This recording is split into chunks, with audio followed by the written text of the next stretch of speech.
මේ මැනික මොකක් හරි කියලා එන්න. සෝවින් ක්ලාසස් කියන්න අනේ. මේ හෙට ගෙදර තාත්තත් නෑනේ. අනිවාර්යෙන් එන්න.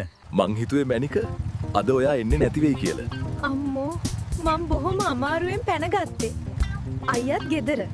ඔයා හිතන්නේ මං ඔයාලා අයියට බයයි කියලාද? අනේ මේ ඔයා නම් කියයි මංනේ දන්නේ ඔයා ගැන. දැන් කොහෙද අපි යන්නේ? දැන් ඔයා බහින්න මැනික මං බයික් එක දාලා එන්නම්. කිව්වනේ මං ඔබට කැමති නෑ කියලා. මට බෑ. මොකුත් වෙන්නේ නැහැ. මාව විශ්වාස කරන්න. මට බෑ. මං කිව්වනේ කවුරුත් දැක්කොත් කවුරු දකින්නද බබා මෙහෙ? අපි දන්න කවුරුත් නෑ මෙහෙ. ඔයා බය නැතුව ඉන්න. මට බෑ. බෑ. කිව්වනේ.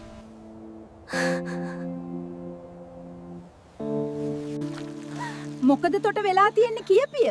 බඩේ අමාරුවක්ද? How could you do this to me? Try again later. කාටද වැරදුනේ? කවුද වැරදි? තීරණේ ඔබ අතේ වහ නැද්ද? වහ කුප්පියක් දියන්කෝ. ගිහින් එන්නම්. ජය වේවා. මං කිටි බොයි.